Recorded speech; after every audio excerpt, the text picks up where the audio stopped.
arkadaşlar, örgü kanalıma hoş geldiniz. Kız bebeklerimiz için hem kolay hem de güzel modelli bir bebek elbisesi yaptım. Bugün bunun anlatımını sizlerle paylaşmak istiyorum. Ben küçük bir bebek için yaptım. 1 yaş ölçüde anlatıyorum bugün arkadaşlar. Ama siz isterseniz daha büyük çocuklarınız için veya yeni doğan bebeğiniz için bile yapabilirsiniz. Elbisenin örgüsüne, bebeğin gövde örgüsüne göre zincir yaparak başlıyoruz. Buradan başlıyoruz. İlk önce bu roba bölümünü yapıyoruz. Son olarak bu etek bölümünü yapıyoruz. Elbisenin örgüsünde iplik olarak Nakolux Minnoş Baby markalı bir iplik kullandım. Kullandığım iplik üzerinde 100 gram iplikte 336 metre var. Bu iplikten bir yumak iplik tam bitti. İkinci yumaktan da bakın bu kaldı arkadaşlar. Çok az kullandım ikinci yumak iplikten. Tığ olarak elimin sıklığına ve ipliğin kalınlığına uygun olarak 5 numara 3 milimetrelik tığ kullandım. Siz kullandığınız iplik üzerinde yazan numara tığları kullanırsanız çok iyi olacaktır. Benim kullandığım iplik üzerinde 2 numara tığ tavsiye edilmekte. Ben biraz yumuşak olsun diye 3 milimetrelik tığ kullandım. Eliniz çok sıkıysa siz de 3,5'la bu örgüyü yapabilirsiniz. Ben bugün bu ipliği kullandım arkadaşlar. Jile olarak yaptım ama siz koton iplik ile yazlık elbise olarak da yapabilirsiniz. Yazlık iplikler alırsanız yazlık bir elbise olur. Ben bugün jile olarak anlatıyorum bunu. Ölçülerini de size söylemek istiyorum. Bakın kol altının buradan gövde genişliğini ölçüyorum. 24 santimetre. Yüksekliğini ölçüyorum. Kol altının buradan etek ucuna kadar olan yükseklik 29 santimetre. Omuzdan tam yüksekliğini ölçüyorum. 38 santimetre. Bu ölçüde 1 yaş bebek için güzel bir ölçü oldu arkadaşlar. Ben bugün 1 yaş ölçüde anlatıyorum. Elbisenin arka görüntüsü de bakın bu şekilde arkadan düğmeli yaptım. Bebeğe giydirip çıkarması kolay böyle.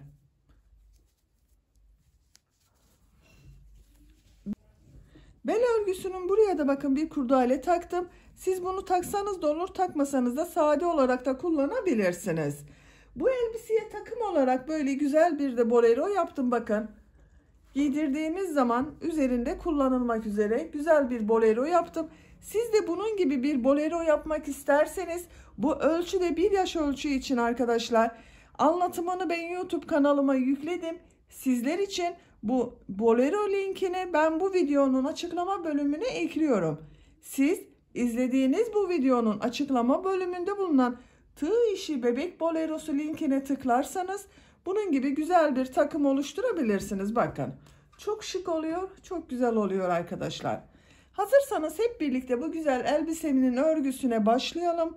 Örgü kanalıma abone değilseniz abone olmayı unutmayın lütfen. Örgü kanalıma abone olmak ücretsiz. Örgü kanalıma ücretsiz abone olup orada bulunan zil şeklinde dokunarak açarsanız kanalıma video yüklediğim zaman ilk önce size bildirim gelir. Örgülerimden herkesten önce sizin haberiniz olur. İzlediğiniz videolarıma beğeni ve yorumlarınızı da yaparsanız çok sevinirim arkadaşlar. Hepinize kolay gelsin. İyi izlemeler.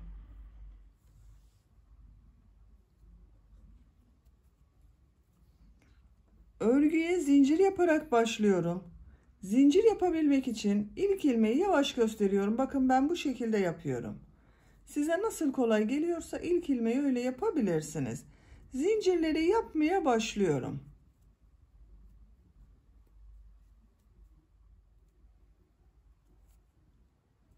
...112 zincir yaptım. Çok sıkı olmayan zincir yaptım bakın arkadaşlar. Bu zincir sayısı bebeğinizin kol altı çevresine göre olacak. Ben bugün standart ölçüde yapıyorum. Bu 112 zincirin kaç santimetre olduğunu ölçüyorum.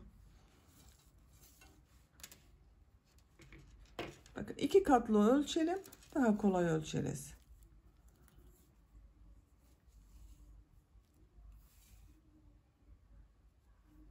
...24 santimetre. Bakın bu şekilde açık haliyle 48 santimetre. benim yapacağım ölçü için yeterli. Dediğim gibi siz bunu yapacak olduğunuz bebeğinizin veya çocuğunuzun kol altına ölçerek yaparsanız iyi olur. Bakın esnek zaten arkadaşlar. Çok sıkı zincir yapmadım. Esnek bir yapısı var. Bu zincirleri birleştireceğiz şimdi. Üzerine sık iğne yapacağız. Şu şekilde elimle düzeltiyorum. İlk yaptığım zincir ile ilmek kaydırması yaparak birleştiriyorum. Bakın burada yaptığım bu ilk zincir ile son yaptığım zinciri ilmek kaydırması yaparak birleştiriyorum. İlmek aldım. Tığın üzerinde bulunan ilmekten de aldım. Bakın bir yuvarlak yaptık arkadaşlar zincirden. Bu zincirler üzerine sık iğne yapıyorum. Bir zincir yapıyorum. Aynı ilmek içine sık iğne yapıyorum. Zincirler üzerine sık iğne yapıyorum. Bakın ilmeklerden alarak sık iğne yapıyorum. Sık iğneyi de bakın tığın üzerine iplik almadan ilmeğe tığ takıyorum. İlmek alıyorum. Çektim. İlmek aldım. İçinden çıkarıyorum. Tığın üzerine ilmek almadan çıkarıyoruz bakın.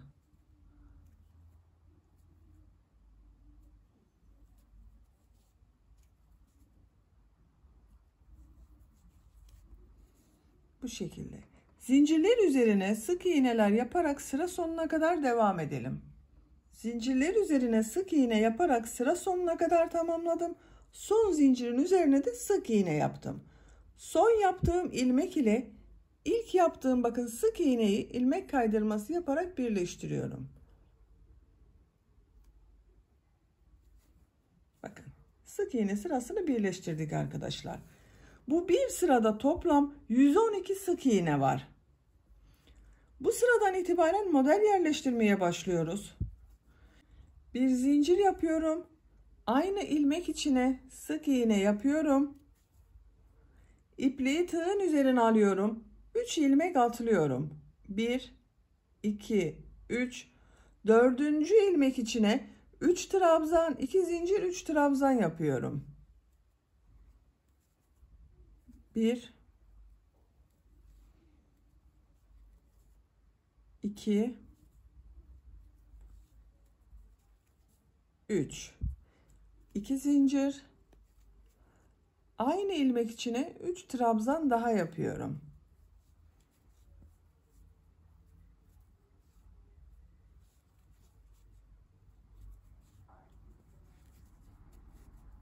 Üç trabzan, 2 zincir, 3 trabzan yaptım bir ilmeğe bakın. Tığın üzerine iplik almadan 3 ilmek atlıyorum. 1, 2, 3, 4. ilmek içine sık iğne yapıyorum. Tığın üzerine iplik alıyorum. 3 ilmek atlıyorum. 4. ilmek içine 3 trabzan, 2 zincir, 3 trabzan yapıyorum.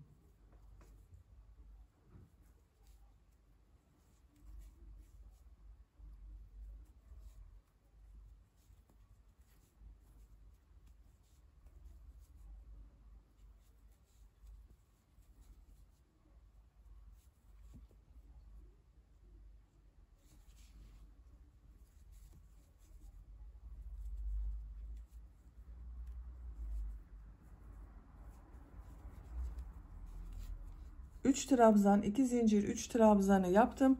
Tığın üzerine iplik almadan 3 ilmek atlıyorum.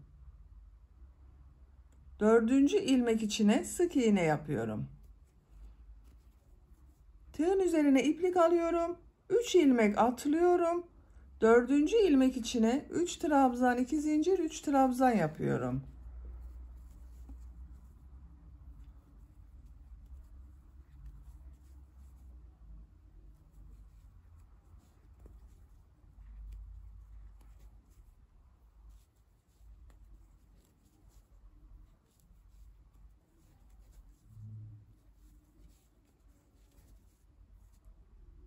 Üç ilmek atlıyorum. 4. ilmek içine sık iğne yapıyorum. Bakın modelleri böyle yerleştiriyoruz arkadaşlar. Bir ilmeğe 3 trabzan, 2 zincir, 3 trabzan yapıyorum. 3 ilmek atlıyorum. Bir sık iğne yapıyorum. 3 ilmek atlıyorum. Dördüncü ilmeğe yine 3 trabzan, 2 zincir, 3 trabzan yapıyorum. Sıra sonuna kadar devam edelim. Modelleri yaparak sıra sonuna kadar tamamladım. Sıra sonunda 1, 2, 3 ilmek kaldı. 3 ilmeği atlıyorum. Sıra başında yaptığım bu sık iğne ile ilmek kaydırma yaparak birleştiriyorum. İlmek kaydırmayı bakın bu şekilde yapıyorum. İlmek aldım, çektim. Tığın üzerinde bulunan ilmekten de çektim. İlmek kaydırması yaptık. Bakın modelleri yerleştirdik arkadaşlar. Bir sıraya kaç model yaptığımı sayıyorum. 1, 2, 3, 4, 5, 6, 7, 8, 9, 10, 11, 12, 13, 14. 14 model oldu bir sırada. 5 zincir yapıyorum. 1, 2, 3, 4, 5. Tığın üzerine iplik almadan burada yaptığım trabzanın bakın 2 zincirden önce bulunan bu trabzanın üzerine sık iğne yapıyorum. 2 zincir yapıyorum. Bu zincirleri atlıyorum. Bu ilmek üzerine sık iğne yapıyorum. 2 zincir yapıyorum. Tığın üzerine iplik alıyorum. 2 model ortasında yaptığım bu sık iğnenin üzerine trabzan yapıyorum. 2 zincir yapıyorum. Modelde yaptığımız bakın bu 2 zincirden önce bulunan trabzanın üzerine sık iğne yapıyorum. 2 zincir yapıyorum. 2 zinciri atlıyorum. Bu trabzanın üzerine sık iğne yapıyorum. 2 zincir. Tığın üzerine iplik alıyorum. 2 model ortasında bulunan bakın bu sık iğne üzerine trabzan yapıyorum. 2 zincir yapıyorum. Model ortasında bakın 2 zincirden önce bulunan trabzanın üzerine sık iğne yapıyorum. 2 zincir. 2 zinciri atlıyorum. Trabzanın üzerine sık iğne yapıyorum. 2 zincir yapıyorum. Tığın üzerine iplik alıyorum. 2 model ortasında bulunan bakın bu sık iğnenin üzerine trabzan yapıyorum. Bakın bu sırada modelleri bu şekilde yapıyoruz arkadaşlar. Sıra sonuna kadar devam edelim. Sıra sonuna kadar tamamladım. Son modelin üzerine de bakın 2 zincir bir sık iğne yaptım. 2 zincir yapıyorum. Sıra başında 5 zincir yaptım buraya.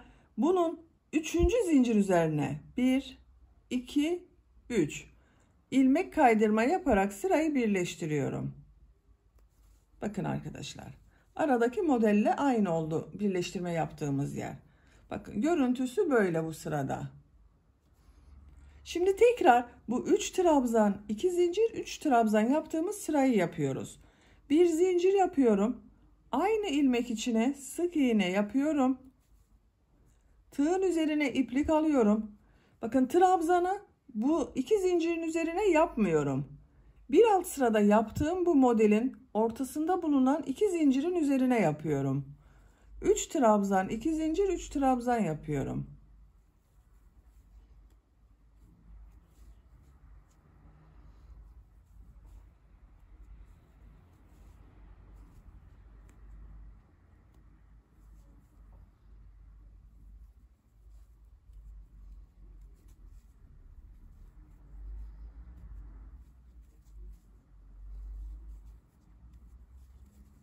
Üç trabzan, 2 zincir, 3 trabzanı yaptım.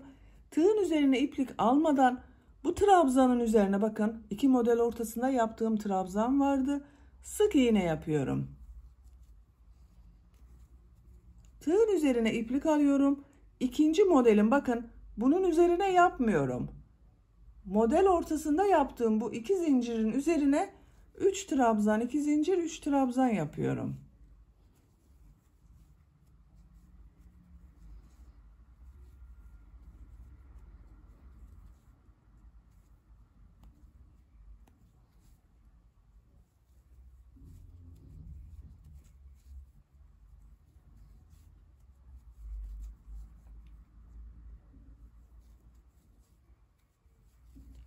3 trabzan, 2 zincir, 3 trabzanı yaptım.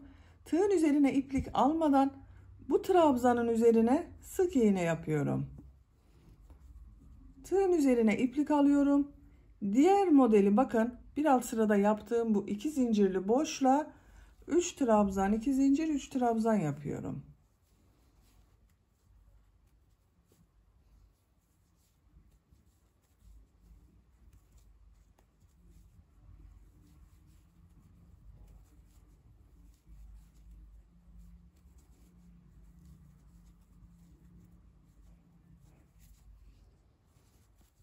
Trabzanın üzerine sık iğne yapıyorum.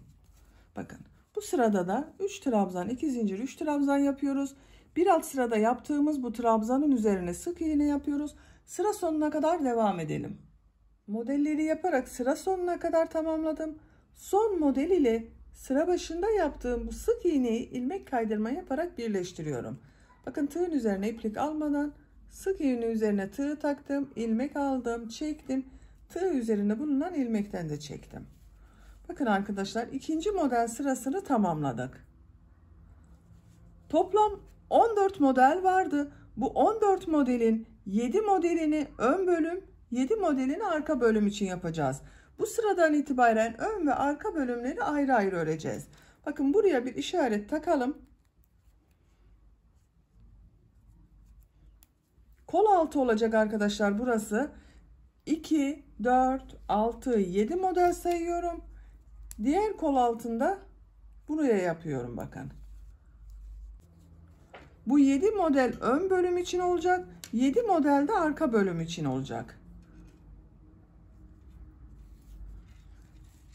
Burada bakın bu ilk modelin ortasından itibaren modellere başlayacağız. Oraya geçiş yapıyorum. Bu sıradan itibaren örgüyü çevirerek öreceğiz arkadaşlar. Artık yuvarlak gitmeyecek örgümüz. Onun için çevirerek öreceğiz. Çevirerek öreceğimizden bu 2 zincir yaptığım sıradayı yapıyorum şu anda. Onu ters taraftan yapıyorum bakın. Örgüyü çeviriyorum. Bu model ortasına ilmek kaydırması yaparak geçiş yapıyorum. Bakın her ilmek üzerinden ilmek kaydırması yapıyorum.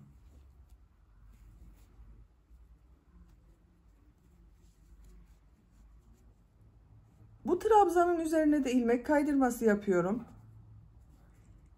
2 zincir yapıyorum. Tığın üzerine iplik alıyorum. 2 model ortasına trabzan yapıyorum. 2 zincir. Bakın model ortasında bulunan bu trabzan üzerine sık iğne. 2 zincir. Sık iğne. 2 zincir. 2 model ortasında bulunan sık iğne üzerine trabzan yapıyorum. 2 zincir, sık iğne yapıyorum. 2 zincir, sık iğne yapıyorum. 2 zincir, sık iğne üzerine trabzan yapıyorum.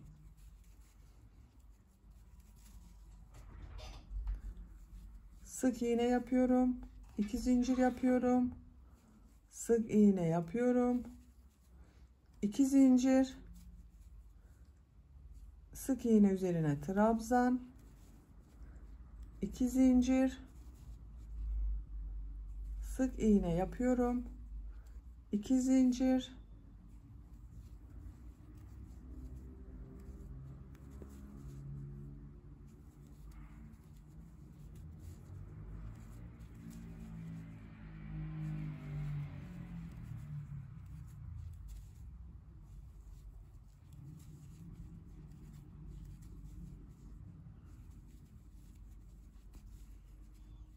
Son olarak bakın 2 zincir yapıyorum.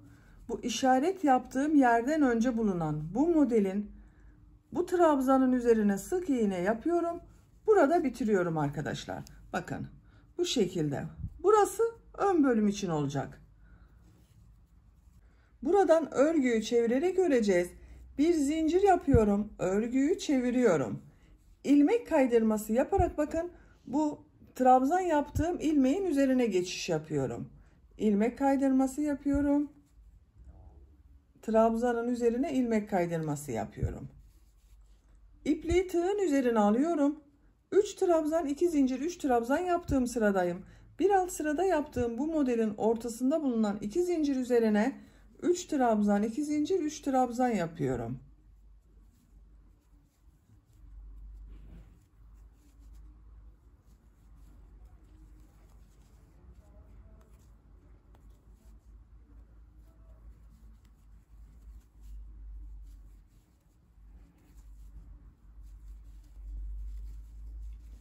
Trabzanın üzerine sık iğne yapıyorum. Model ortasına 3 trabzan 2 zincir 3 trabzan yapıyorum.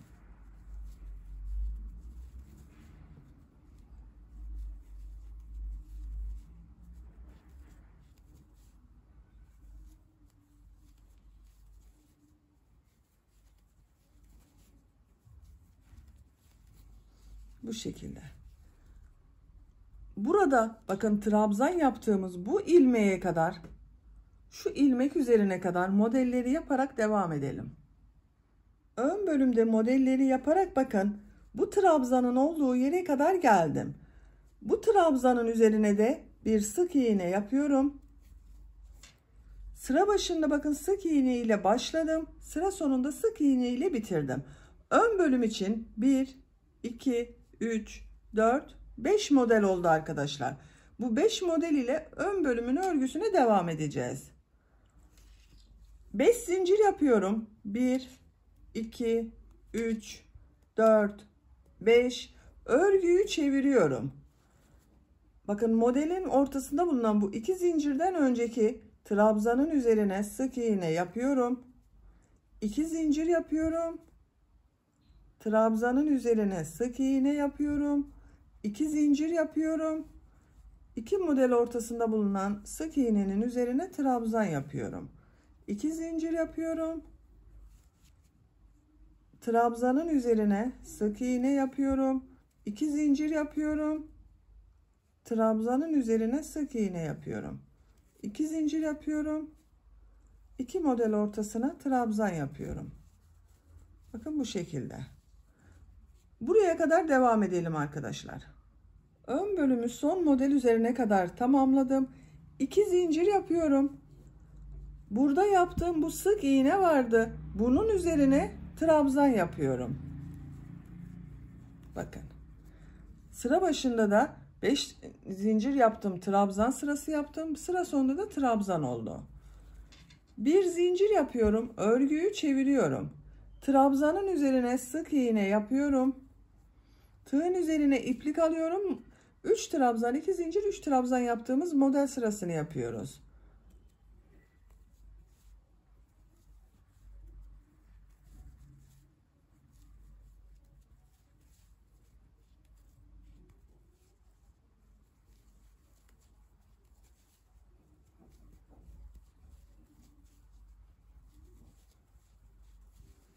Üç trabzan 2 zincir 3 trabzan modeli yaptım. Trabzanın üzerine sık iğne yapıyorum.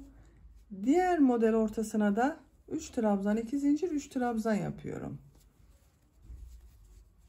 Sıra sonuna kadar devam edelim arkadaşlar. Son modele kadar modelleri yaptım. Zaten 5 model var. Bakın 1, 2, 3, 4, 5. Son yaptığım modeli bakın bir alt sırada 5 zincir yaptığım bunun 1, 2 ilmek atlıyorum. 3. ilmek içine sık iğne yapıyorum. 5 zincir yapıyorum. Örgüyü çeviriyorum. Tığın üzerine iplik almadan bakın bu trabzanın üzerine sık iğne yapıyorum. 2 zincir yapıyorum. Trabzan üzerine sık iğne yapıyorum. 2 zincir yapıyorum. Sık iğnenin üzerine trabzan yapıyorum. 2 zincir. Sık iğne. 2 zincir. Sık iğne. Bakın. Bu zincirle ve trabzan ve sık iğnelerden oluşan sırayı yapıyoruz. Sıra sonuna kadar devam edelim. Sıra sonuna kadar tamamladım. Sıra sonunda 2 zincir yapıyorum. Tığın üzerine iplik alıyorum. Burada yaptığım bu sık iğnenin üzerine trabzan yapıyorum. Bir zincir yapıyorum, örgüyü çeviriyorum. Trabzanın üzerine sık iğne yapıyorum. Tığın üzerine iplik alıyorum. Bu bir alt sırada yaptığım 2 zincirin üzerine 3 trabzan, 2 zincir, 3 trabzanlı olan modeli yapıyorum.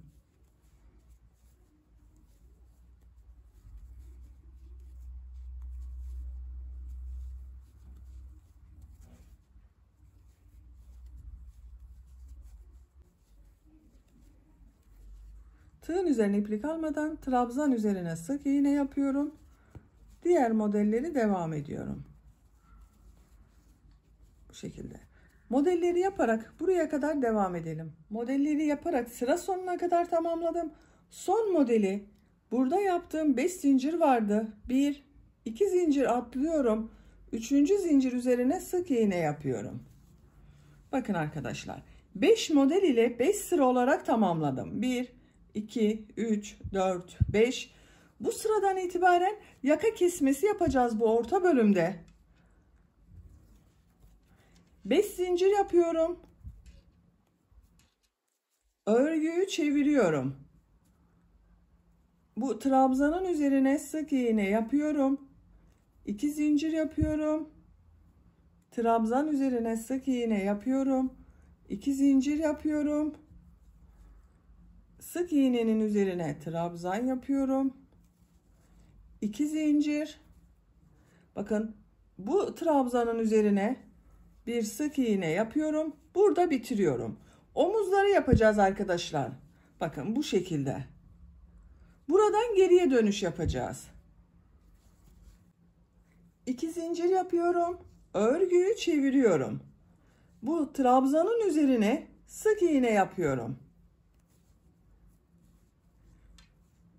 İpliği tığın üzerine alıyorum. Bakın bu model ortasına 3 trabzan, 2 zincir, 3 trabzan yapıyorum. 2 zincir, 3 trabzan.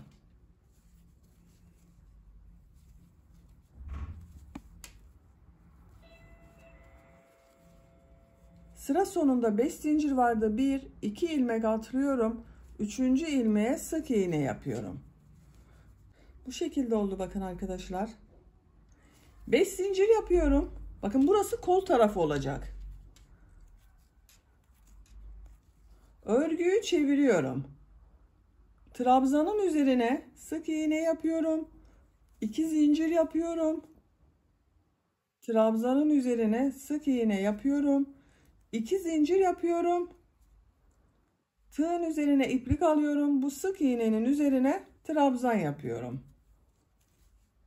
Buradan geri dönüyorum. Bir zincir yapıyorum. Örgüyü çeviriyorum. Bu ilmek üzerine sık iğne yapıyorum. Tığın üzerine iplik alıyorum. Model ortasına 3 trabzan, 2 zincir, 3 trabzan yapıyorum.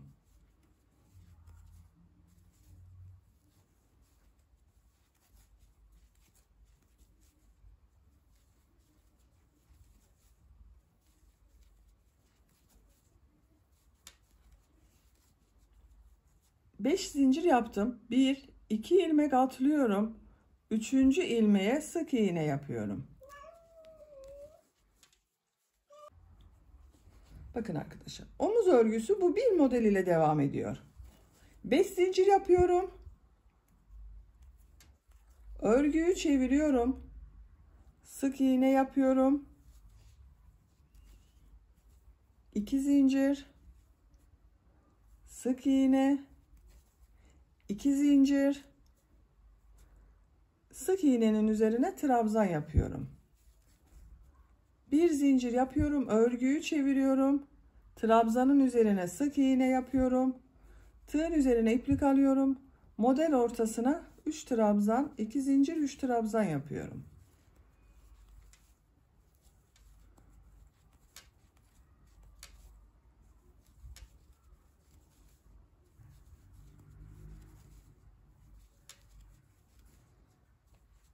Burada bakın 2 zincir atlıyorum. 3. zincir üzerine sık iğne yapıyorum. 5 zincir yapıyorum. Örgüyü çeviriyorum. Sık iğne yapıyorum.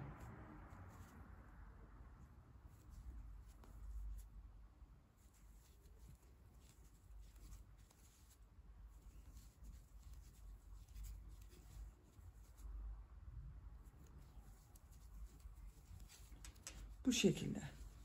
Başlangıçtan kaç model olduğunu sayıyorum. 1, 2, 3, 4, 5, 6, 7, 8.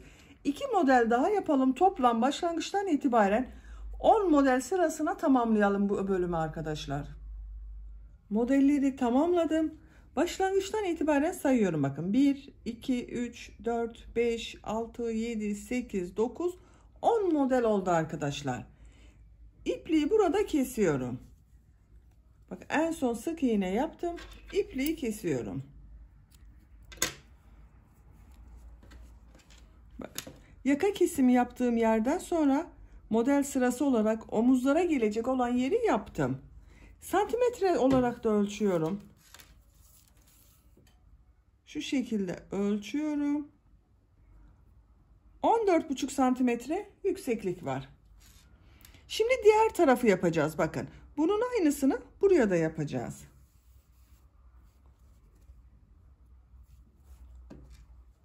Burayı başlarken bu zincir ve sık iğne yaptığım tarafı yapıyordum. Bakın örgüyü çeviriyorum. Örgünün ters tarafından. Bir ikinci model. Bir ikinci model. İkinci modelin bu ilmek üzerinden ipliği bir defa bağlıyorum.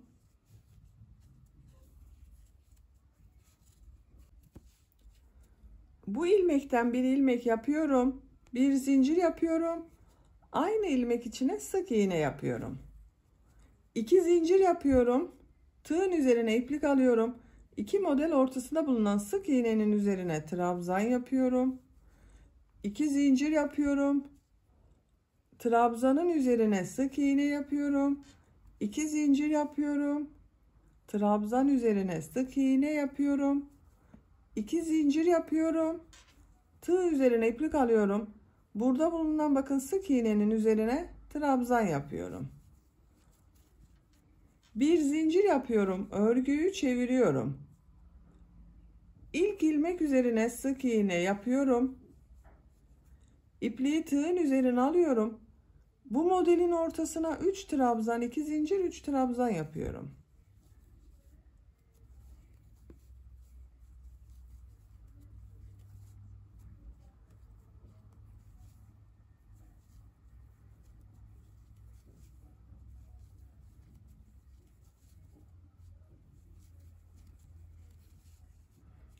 İpliği tığın üzerine almadan bu trabzanın üzerine sık iğne yapıyorum.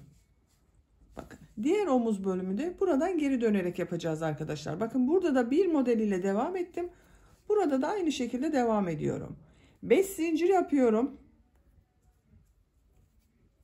Örgüyü çeviriyorum. Bu trabzan üzerine sık iğne yapıyorum. 2 zincir yapıyorum. Sık iğne yapıyorum. 2 zincir yapıyorum. Sık iğne üzerine trabzan yapıyorum. Bir zincir yapıyorum. Örgüyü çeviriyorum. Sık iğne yapıyorum. 3 trabzan, 2 zincir.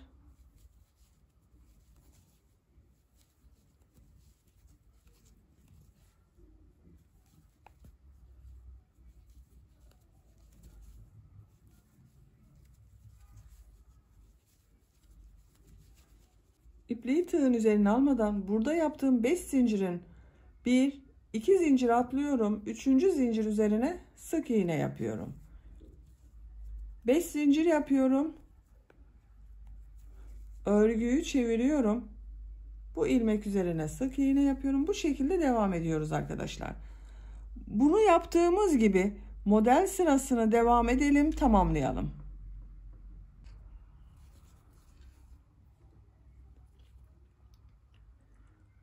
Ön bölümün diğer tarafında 10 sıra model olarak tamamladım. 1, 2, 3, 4, 5, 6, 7, 8, 9, 10. Burada ipliği kesiyorum arkadaşlar.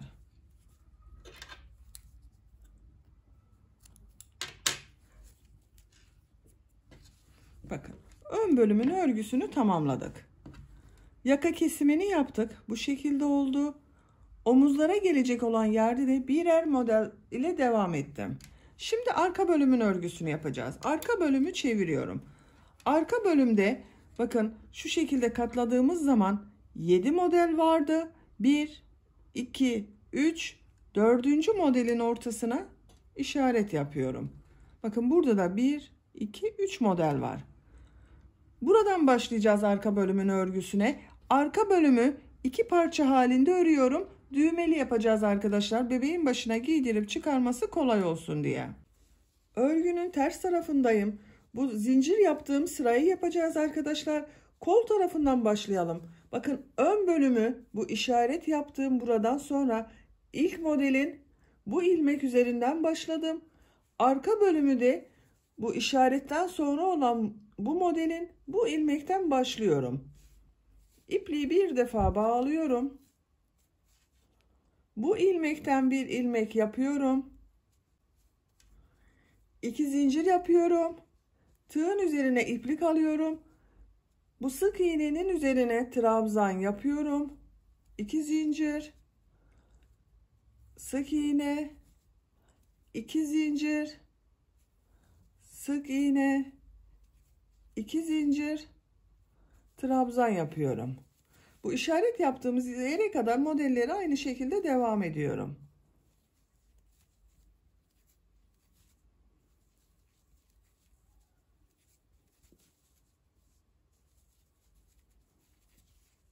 Bakın. En son trabzanı yaptım. İşaret yaptığımız yere 2 zincir yapıyorum. Bu 2 zincirli boşluğa sık iğne yapıyorum. 3 zincir yapıyorum. Örgüyü çeviriyorum. Bu bir model vardı bakın 3 trabzan 2 zincir 3 trabzan yapıyorduk modelde. Yarım modeli bu taraf için, yarım modeli de diğer taraf için yapacağız. Buraya yarım model yapıyorum. Yarım model içinde 3 trabzan yapıyorum. Bakın bu 2 zincirli boşluğa 2 trabzan yapıyorum. Bu 3 zincirde bir trabzan oluyor. 1, 2, 3. İpliği tığın üzerine almadan bakın bu ilmek üzerine sık iğne yapıyorum. İpliği tığın üzerine alıyorum. Model ortasına 3 trabzan, 2 zincir, 3 trabzan yapıyorum.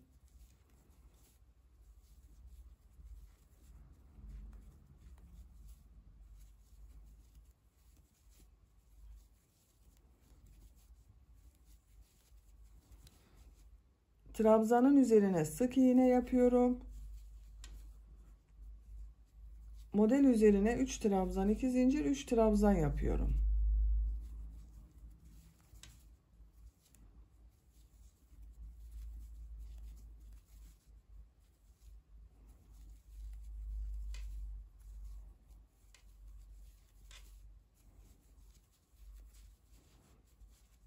Trabzanın üzerine sık iğne yapıyorum. Buradan geriye dönüyorum arkadaşlar. Devam etmiyorum. Bakın bu modelin üzeri boş kalacak. 5 zincir yapıyorum. 2, 3, 4, 5. Örgüyü çeviriyorum. Bu ilmek üzerine sık iğne yapıyorum. Artık kol tarafından başka kesme yapmayacağız, eksiltme yapmayacağız. Bu bir trabzan ile devam edeceğiz. 2 zincir yapıyorum. Sık iğne yapıyorum. 2 zincir yapıyorum. Trabzan yapıyorum. 2 zincir. Sık iğne. 2 zincir. Sık iğne. 2 zincir. Trabzan yapıyorum. 2 zincir yapıyorum. Bu en son yaptığım bakın. Burada bir üst zincir yaparak bir trabzan yaptım. Boşluğa tığ takıyorum. Sık iğne yapıyorum. 3 zincir yapıyorum. Örgüyü çeviriyorum. Bu yaptığımız bakın sık iğne var. Bunun bu ilmek içine şu zincir yapmıştım. Onun içine 2 trabzan yapıyorum. 1 2. Bu üst zincirde bir trabzan, 3 trabzan oldu. Trabzanın üzerine sık iğne yapıyorum.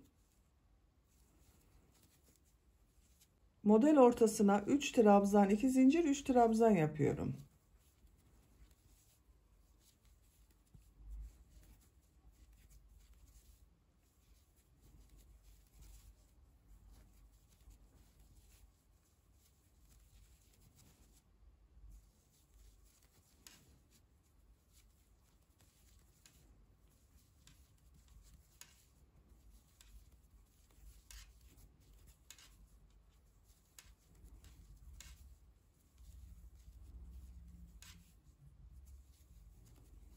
Bakın en son yaptığım modeli 5 zincir yaptım buraya. Bunun 2 zincir atlıyorum.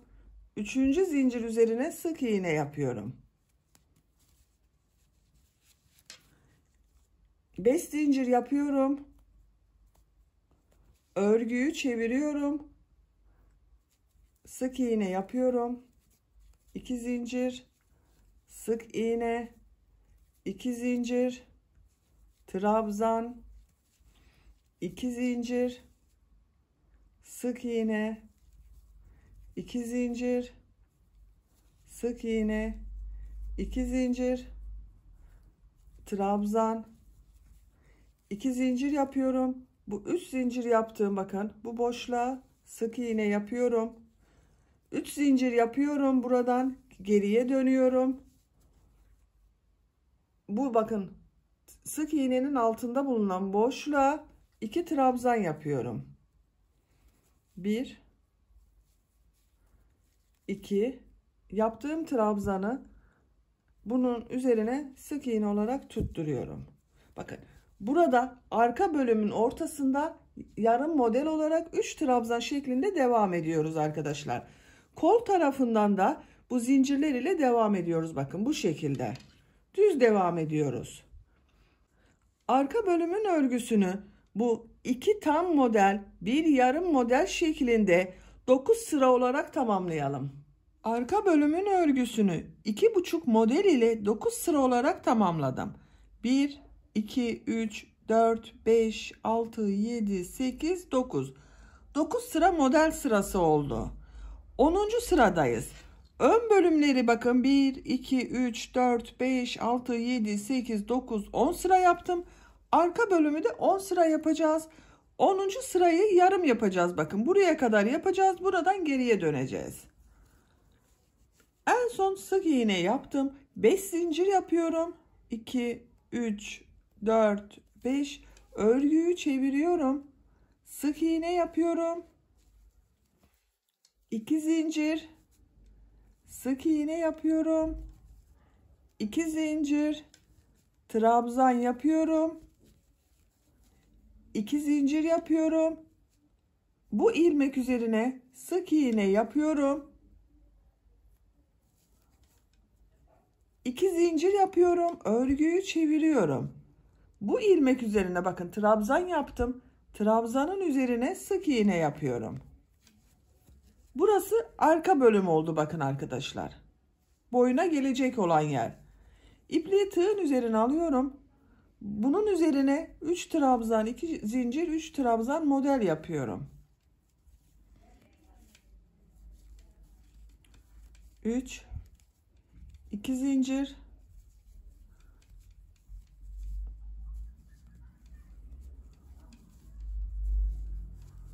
3 trabzan. 2 zincir atlıyorum. 3. zincir üzerine sık iğne yapıyorum. 10 sıra modeli yaptım bakın arkadaşlar.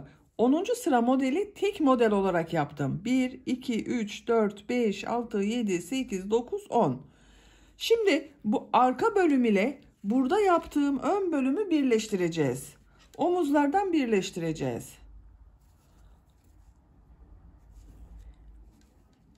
Örgüyü çeviriyorum. 2 zincir yapıyorum.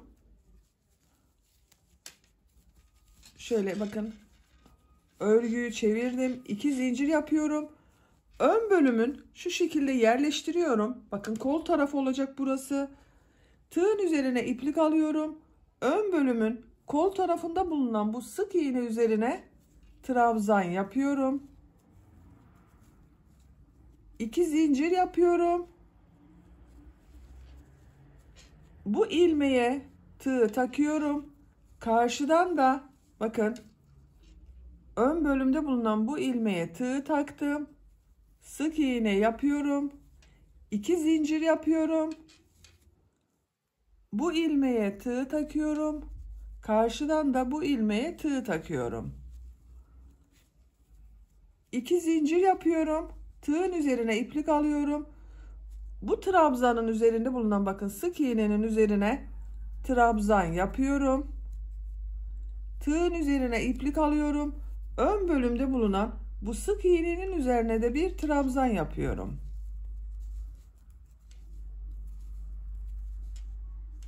Bakın bu şekilde birleştirdik. Düz tarafının görüntüsüne bakalım. Düz tarafının görüntüsü böyle arkadaşlar. İpliği burada kesiyorum.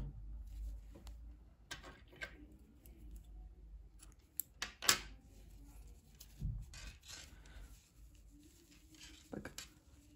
Arka bölümü yaptık. Arka bölümü son modeli ön bölümde yaptığım bu bir model ile birleştirdim. Görüntüsüne bakalım. Ön bölümden görüntüsü böyle. Arka bölüm böyle. Şimdi diğer arka bölümü yapalım. Bakın diğer parçasını yapalım. Örgünün ters tarafından başlıyorum yine. Bakın bu bölümü ters taraftan, kol tarafından başladım. Diğer tarafı da bu orta bölümde işaret yaptığım, bakın arka ortada işaret yaptım. Buradan başlıyorum. Yarım model yaptığım yerden başlıyorum. İpliği bir defa bağlıyorum. Buradan bir ilmek yapıyorum. 2 zincir yapıyorum. Trabzan yapıyorum bakın. Bu sık iğnenin üzerine trabzan yapıyorum. 2 zincir yapıyorum. Sık iğne yapıyorum. Bunda yaptığımız gibi 2,5 model yerleştirmesi yapacağız arkadaşlar. 2 zincir yapıyorum. Sık iğne yapıyorum. 2 zincir yapıyorum. Trabzan yapıyorum. 2 zincir yapıyorum. Sık iğne yapıyorum. 2 zincir yapıyorum. Sık iğne yapıyorum. 2 zincir yapıyorum. Trabzan yapıyorum. 2 zincir yapıyorum. Bu ilmeğe sık iğne yapıyorum. Bakın. Kol altında işaret yapmıştım. Ön ve arka bölümü ayırdık. Burada bulunan modelin bu ilmeğe sık iğne yaptım. Buradan geriye döneceğiz arkadaşlar. Bakın şöyle bakalım. Bu tam model olacak. Tam model olacak. Yarım modeli arka ortaya yapacağız.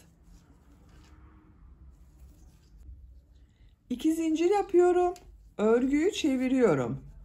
Bu trabzanın üzerine sık iğne yapıyorum. Tığın üzerine iplik alıyorum. Model ortasına 3 trabzan, 2 zincir, 3 trabzan yapıyorum.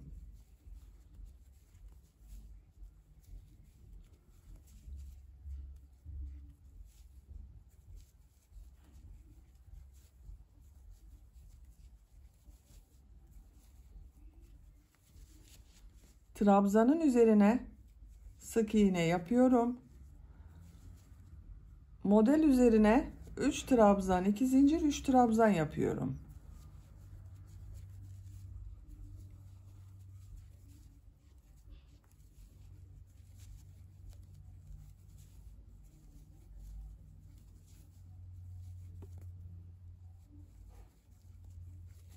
Bakın 1 2 tam modeli yaptım. Bu arka ortada işaret yaptığım yere yarım model olan 3 trabzanı yapıyorum. Tığın üzerine iplik alıyorum. Bakın bu işaretli yere 3 trabzan yapıyorum. 1 2 3 şekline bakalım arkadaşlar. Bakın. Arka bölümün bu tarafı için de bir tam model, 2 tam model, üçüncüyü yarım model yaptım.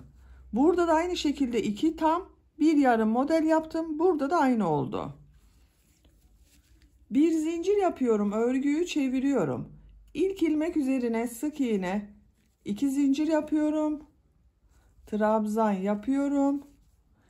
2 zincir yapıyorum. Sık iğne yapıyorum. 2 zincir yapıyorum.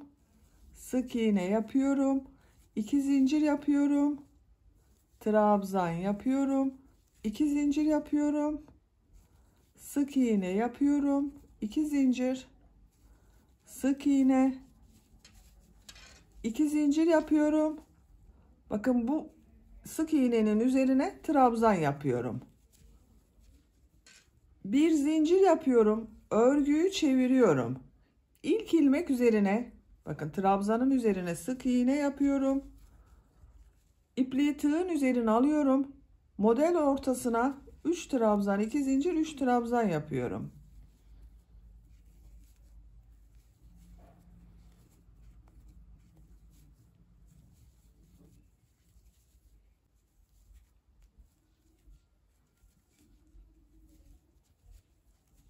Üç trabzan, 2 zincir, 3 trabzan yaptım. Trabzanın üzerine sık iğne yapıyorum.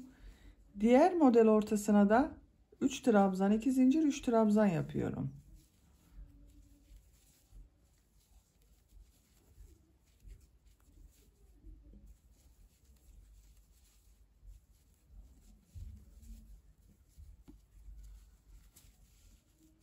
Trabzanın üzerine sık iğne yapıyorum. İpliği tığın üzerine alıyorum. Bakın bu 3 trabzanın üzerine son ilmek üzerine bir sık iğne yaptım. Burada bulunan ilmeğe bakın. Sık iğnenin altında bulunan bu ilmeğe 3 trabzan yapıyorum. 1 2 3. Bir zincir yapıyorum. Örgüyü çeviriyorum. İlk ilmek üzerine sık iğne yapıyorum. 2 zincir yapıyorum. Sık iğnenin üzerine trabzan, 2 zincir, sık iğne, 2 zincir, sık iğne, 2 zincir, trabzan, 2 zincir, sık iğne, 2 zincir, sık iğne, 2 zincir. Bakın bu sık iğnenin üzerine trabzan yapıyorum. Bir zincir yapıyorum. Örgüyü çeviriyorum. İlk ilmek üzerine sık iğne yapıyorum. Model üzerine 3 trabzan, 2 zincir, 3 trabzan yapıyorum.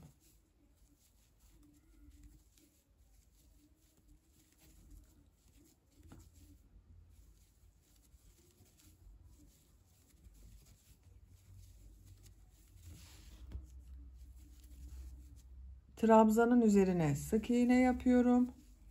Diğer model üzerine 3 trabzan, 2 zincir, 3 trabzan yapıyorum.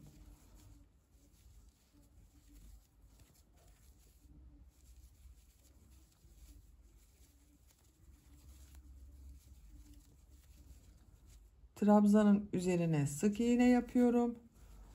Bakın sıra sonunda bakın bu arka ortada yaptığımız yarım modeli bu sık iğne yaptım. Bunun altında bulunan trabzan üzerine 3 trabzan yapıyorum. 1 2 3. Bakın bu tarafta da 1 2 üçüncüyü yarım model yaptım. Bir zincir yapıyorum, örgüyü çeviriyorum, sık iğne yapıyorum, 2 zincir, trabzan, 2 zincir, sık iğne. Bu şekilde devam ediyoruz arkadaşlar. Bakın bu tarafın örgüsünde aynı burası gibi yapacağız. Bakın aynı oldu şekil olarak. Bir yarım model yaptık, 2 tam model yaptık. Kol tarafı burası, arka orta burası. Burayı 9 sıra yaptık. 10. sırada bir model yaptık. Bunu da aynı şekilde yapacağız. 9 sıra model sırası tamamlayalım gelelim. Diğer tarafın örgüsünde 9 sıra model sırası yaptım. Sayıyorum. 1, 2, 3, 4, 5, 6, 7, 8, 9. Bakın arkadaşlar. Bu tarafı da 9 sıra olarak yaptım. Kol tarafında bir modeli ön bölüm ile birleştirdim. Buradan da bakın bu modele bir model ekleyeceğiz. Bu modeli 10 sıra olarak tamamlayacağız arkadaşlar. O modele geçmek için bakın burayı ilmek kaydırması yaparak buraya kadar devam ediyorum. Bir zincir yapıyorum, örgüyü çeviriyorum. Bu ilmeğe tığ takıyorum, ilmek kaydırma yapıyorum. Diğer ilmeğe tığ takıyorum, ilmek kaydırma yapıyorum. İlmek kaydırma yapıyorum. İlmek kaydırma yapıyorum. Her ilmekten ilmek kaydırması yapıyorum bakın. 2 zincirin üzerine de ilmek kaydırma yaptım. Bu ilmek üzerine ilmek kaydırma yapıyorum. Bakın düz tarafının görüntüsü böyle arkadaşlar. Burada da bakın burayı boş bıraktık. Kol tarafında olan modeli 10. sırayı yaptım. Burada da aynısını yapacağız. 2 zincir yapıyorum. Sık iğnenin üzerine trabzan yapıyorum. 2 zincir yapıyorum. Sık iğne yapıyorum. 2 zincir. Sık iğne yapıyorum. 2 zincir yapıyorum. Trabzan yapıyorum. Bir zincir yapıyorum. Örgüyü çeviriyorum. İlk ilmek üzerine sık iğne yapıyorum. Bu modelin üzerine 3 trabzan, 2 zincir, 3 trabzan model yapıyorum.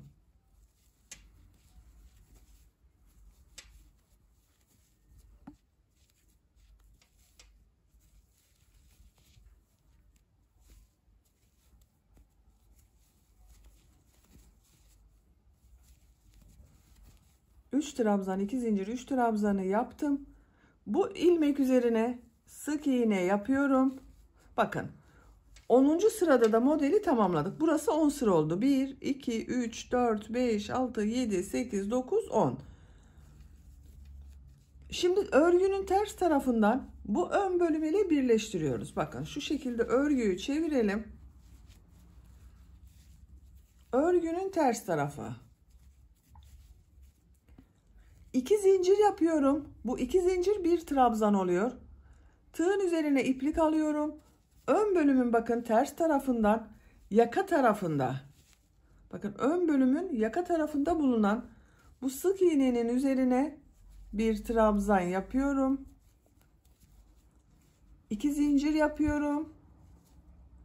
Bu ilmek ile ön bölümde bulunan bu ilmeği sık iğne yapıyorum. Birleştiriyorum.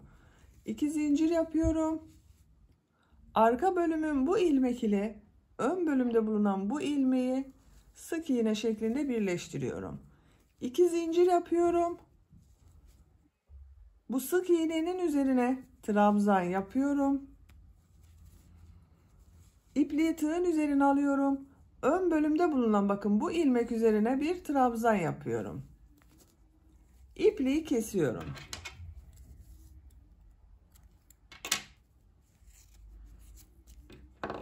Bakın arkadaşlar. Örgünün düz tarafına bakalım. Birleştirme yaptığımız zaman bu şekilde bakın model birbirini takip etti.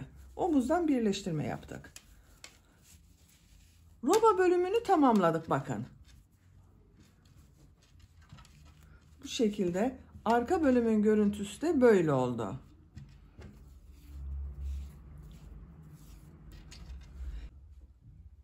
Şimdi etek bölümünün modellerini yerleştireceğiz. Bakın gövde bölümünü yaptık. Etek bölümünü de aynı modelleri yapacağız arkadaşlar. Biraz daha sık yerleştireceğiz. Kol altından başlıyorum ben. Bakın bu ilmekten model yerleştirmeye başlıyorum. Kol altından başlıyorum arkadaşlar ben. Düz tarafından yapıyoruz. Bakın ilk önce bu 3 trabzan, 2 zincir, 3 trabzan şeklinde model sırasını yapacağız. Kol altında bu bakın ipliğin olduğu ilmeğe ipliği bir defa bağlıyorum.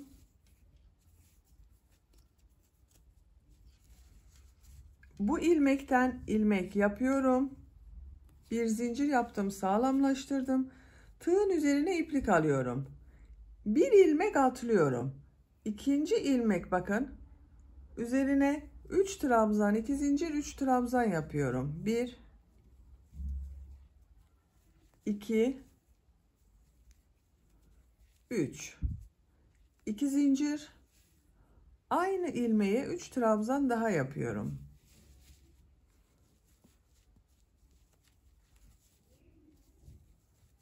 3. Bakın örgüye ilk başladığımızda yaptığımız zincirlerin üzerine yapıyoruz etek örgüsünü arkadaşlar. Sık iğne yaptım bu zincirler üzerine. Ters taraftan da etek örgüsünü yerleştiriyorum. 2 ilmek atlıyorum. 1, 2, 3. ilmeğe sık iğne yapıyorum. Tığın üzerine iplik alıyorum. 1 ilmek atlıyorum. 2. ilmeğe 3 trabzan, 2 zincir, 3 trabzan yapıyorum. 2, 3, 2 zincir, 3 trabzan yapıyorum.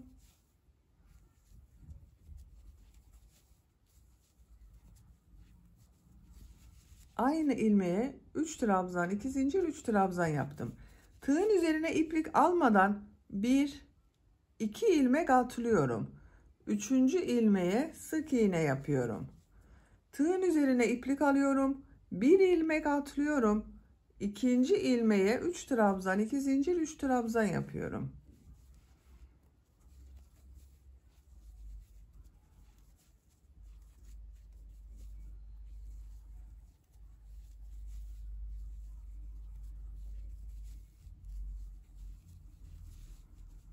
İki ilmek atlıyorum. 3. ilmeğe sık iğne yapıyorum. Tığın üzerine iplik alıyorum. 1 ilmek atlıyorum. 2. ilmeğe 3 trabzan, 2 zincir, 3 trabzan yapıyorum. Bakın arkadaşlar, model yerleştirmeyi böyle yapıyoruz.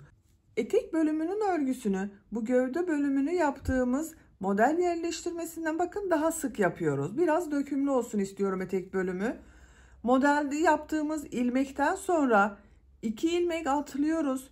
Bir sık iğne yapıyoruz. 1 ilmek atlıyoruz. 2. ilmeğe 3 trabzan, 2 zincir yapıyoruz. 2 ilmek atlıyoruz. 3. ilmeğe sık iğne, 1 ilmek atlıyoruz. 2. ilmeğe 3 trabzan, 2 zincir, 3 trabzan yapıyoruz. Sıra sonuna kadar devam edelim. Etek bölümünde modelleri yaparak sıra sonuna kadar tamamladım. Bakın son model olarak da 3 trabzan, 2 zincir, 3 trabzan yaptım. Bu modeli sıra başında yaptığım bu ilmek vardı. Bak, buna ilmek kaydırma yaparak birleştiriyorum. Uzatıyorum. Bakın arkadaşlar, etek bölümünün ilk sırasında model yerleştirmeyi yaptım. Kaç model yaptığımı sayıyorum. 1, 2, 3, 4, 5, 6, 7, 8, 9, 10, 11, 12, 13, 14, 15, 16, 17, 18, 19, 20, 21, 22. Bir sıraya 22 model oldu. İkinci sıradayız. İkinci sırada bu zincir ve sık iğneler yaptığımız sırayı yapıyoruz. Örgüyü çevirmiyoruz etek bölümünde arkadaşlar. 5 zincir yapıyorum. 1, 2, 3, 4, 5. Bu ilmek üzerine sık iğne yapıyorum. 2 zincir yapıyorum. Bu ilmek üzerine sık iğne yapıyorum. 2 zincir yapıyorum. 2 model ortasında bulunan sık iğne üzerine trabzan yapıyorum. 2 zincir yapıyorum. İlmek üzerine sık iğne yapıyorum. 2 zincir yapıyorum. Sık iğne yapıyorum. 2 zincir yapıyorum. Trabzan yapıyorum. Bakın, 2 model ortasında bulunan bu sık iğnenin üzerine trabzan yapıyorum. 2 zincir yapıyorum. Sık iğne yapıyorum. 2 zincir yapıyorum. Sık iğne yapıyorum. 2 zincir yapıyorum. Trabzan yapıyorum 2 model ortasına. 2 zincir yapıyorum.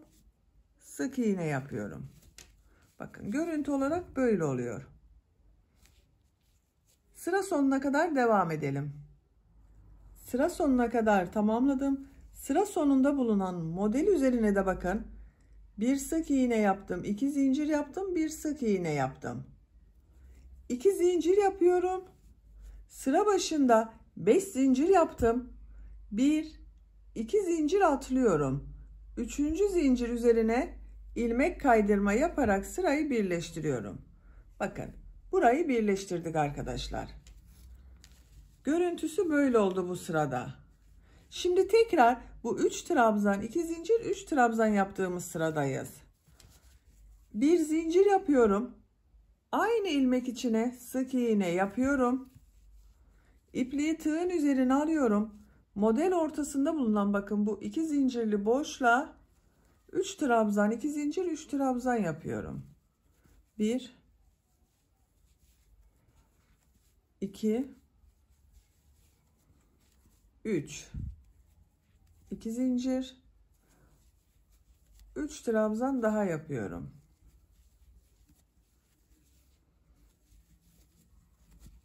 Bakın model ortasına 3 trabzan, 2 zincir, 3 trabzan yaptım. Trabzanın üzerine sık iğne yapıyorum. Tığın üzerine iplik alıyorum. Diğer model ortasına da 3 trabzan, 2 zincir, 3 trabzan yapıyorum.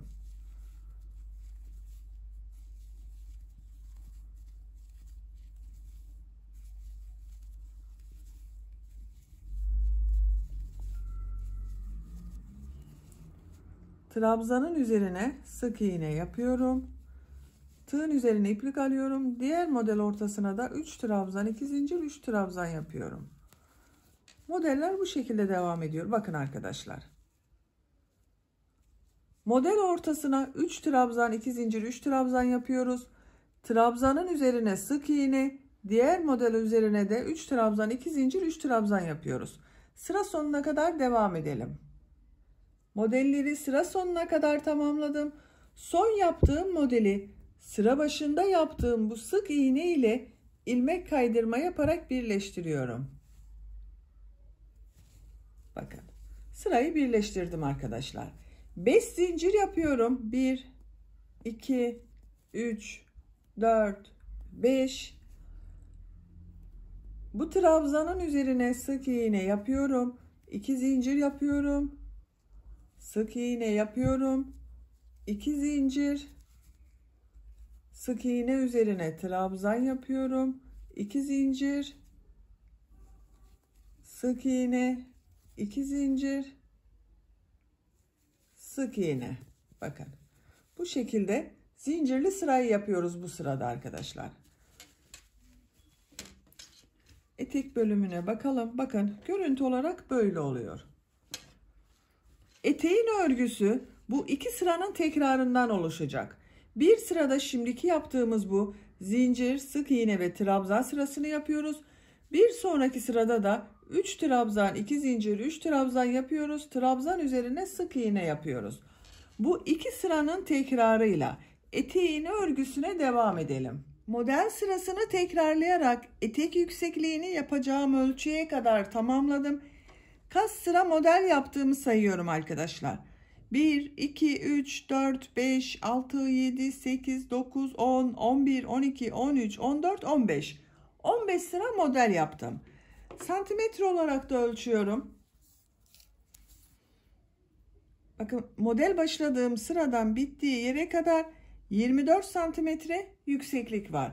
Benim yapacağım ölçü için yeterli. Siz tercihinize göre daha kısa da yapabilirsiniz, daha uzun da yapabilirsiniz. En son sırada bu zincirli yaptığımız sırayı yaptım. Model yapacağımız sıradayım. Uç noktaya model bölümleri yapıyorum. Bakın sıra sonunda ilmek kaydırma yaparak sırayı birleştirdim. İpliği tığın üzerine alıyorum. Bu model ortasına 8 trabzan yapıyorum. 1 2 3 4 5 6 7 8. 8 trabzanı yaptım. Yaptığım bu son ilmeği bu trabzanın üzerinde bulunan ilmeğe sık iğne yaparak tutturuyorum. İpliği tığın üzerine alıyorum. Diğer modele de 8 trabzan yapıyorum.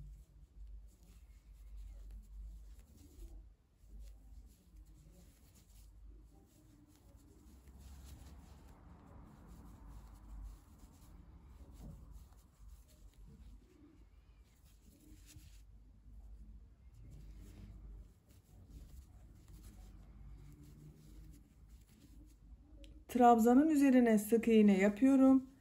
Diğer model ortasına da 8 trabzan yaparak devam ediyorum. Bakın arkadaşlar, uç bölümde bu şekilde 8 trabzandan oluşan model yapıyoruz. Sıra sonuna kadar devam edelim. Modelleri yaparak sıra sonuna kadar tamamladım. Son yaptığım modeli sıra başında yaptığım, bakın bu ilmeğe ilmek kaydırma yaparak birleştiriyorum. İpliği kesiyorum.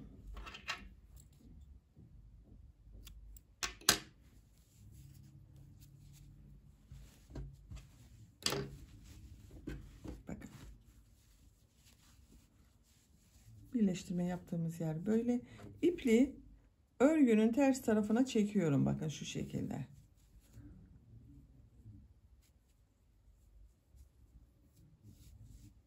İpliğin ucunu kaybediyorum.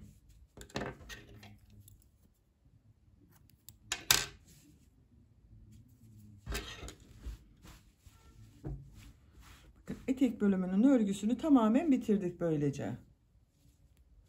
Çok güzel oldu.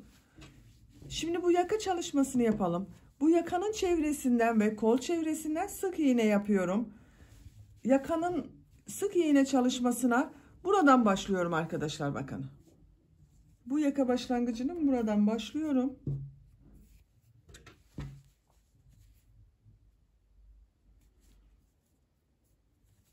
Bir ilmek yaptım.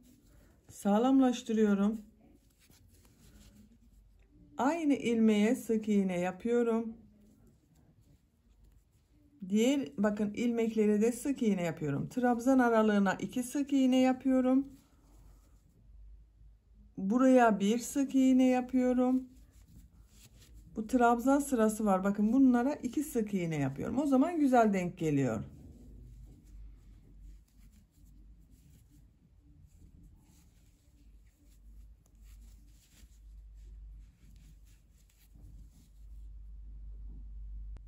Buraya kadar devam edelim. Sık iğne yaparak, bakın, buraya kadar geldim. Burada bir trabzan sırasına sık iğne yapmıyorum arkadaşlar. Çok açık olsun istemiyorum arkası. Onun için buradan diğer tarafa geçiyorum. Bakın, en son yaptığım bu ilmeği bu trabzanın burada bulunan ilmeğe ilmek kaydırma yaparak birleştiriyorum. Şu ipliği de içeride tutuyorum. Sık iğne yaparak devam ediyorum. Buraya kadar devam edelim. Sık iğne yaparak diğer yaka ucuna kadar, bakın, tamamladım. Görüntü olarak böyle oldu arkadaşlar. Buraya bir düğme biriti yapıyorum. Düğme biriti için 5 zincir yapıyorum. 1, 2, 3, 4, 5. Aynı ilmeğe sık iğne yapıyorum. Bakın, düğme için 5 zincirden oluşan düğme iliği yaptık buraya.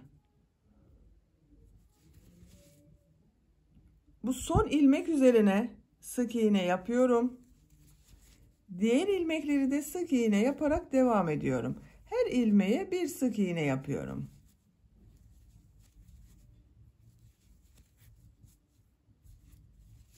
Bakın, karşıya düğmesini dikeceğiz. Şu şekilde kullanacağız arkadaşlar.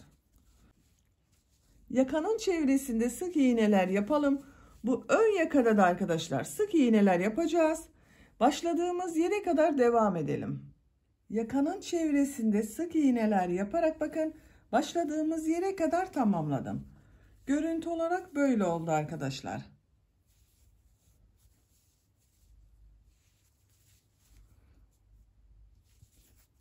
En son yaptığım ilmek ile ilk yaptığım bu ilmeği ilmek kaydırma yaparak sırayı birleştiriyorum. İpliği kesiyorum. Buraya düğme dikeceğiz. Onun için biraz uzun bırakıyorum arkadaşlar. Düğmenin ipliğini de, bakın, burada bıraktım. Bu düğme biritinin tam karşısı, bakın, buraya düğme yapacağız. Yakanın örgüsünü tamamladık. Şimdi kol çevresinden de sık iğneler yapalım. Kol altından başlıyorum. Kol altında bulunan bu ilmekten başlıyorum.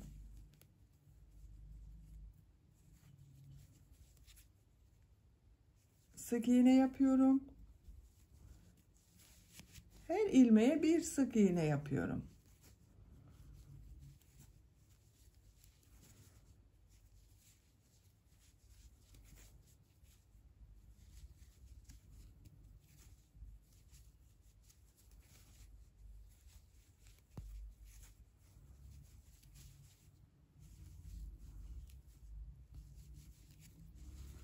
Bu şekilde sık iğneler yapıyoruz.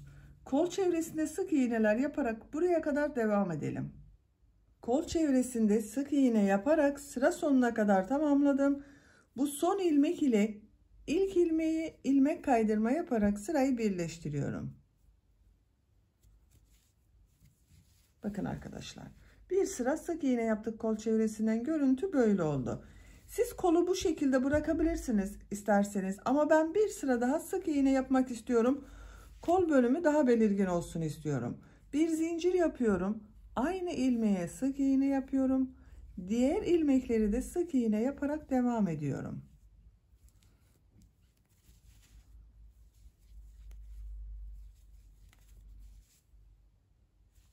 Sıra sonuna kadar devam edelim. Sık iğne yaparak sıra sonuna kadar tamamladım. Son ilmek ile ilk ilmeği ilmek kaydırma yaparak sırayı birleştiriyorum. İpliği kesiyorum.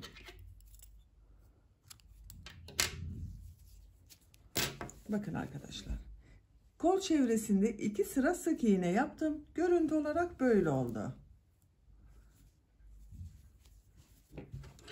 Diğer kolun örgüsünde ben tamamladım. Bakın bu şekilde. Siz de bu kolun örgüsünü yaptığımız gibi diğer kolun örgüsünde yapabilirsiniz. Böylece elbisenin örgüsünü tamamen bitirmiş olduk.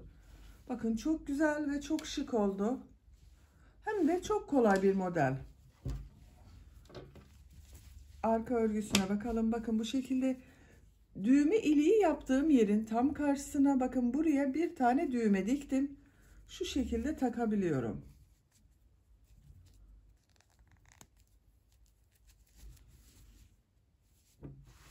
Bu elbiseyi hem yazlık elbise olarak kullanabilirsiniz, hem de kışın jile olarak kullanabilirsiniz. İstediğiniz gibi kullanabilirsiniz arkadaşlar.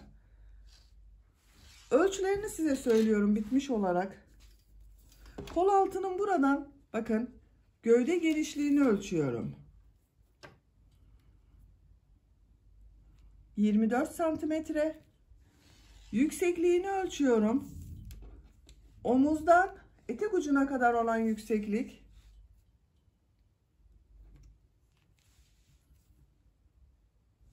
38 santimetre. Kol altından etek ucuna kadar olan yüksekliği ölçüyorum. 29 santimetre. Roba yüksekliğini de ölçelim. Bakın buraya arkadaşlar. 14 santimetrede bu yükseklik var. Omuzlarını da ölçmek istiyorum. Bazı arkadaşlar soruyor bunu. 4 santimetrede bakın omuz örgüsü var. Böylece bir örgü anlatımının da sonuna gelmiş oldum. Beni dinlediğiniz ve izlediğiniz için hepinize çok teşekkür ederim. Örgü kanalıma abone değilseniz abone olmayı unutmayın lütfen. Örgü kanalıma abone olmak ücretsiz. Örgü kanalıma ücretsiz abone olup orada bulunan zil şeklinde dokunarak açık yaparsanız kanalıma video yüklediğim zaman ilk önce size bildirim gelir. Örgülerimden herkesten önce sizin haberiniz olur. İzlediğiniz videolarıma beğeni ve yorumlarınızı da yaparsanız çok sevinirim arkadaşlar. Sizlerle yeni örgülerde görüşmek dileğiyle. Hoşça kalın, sevgiyle kalın.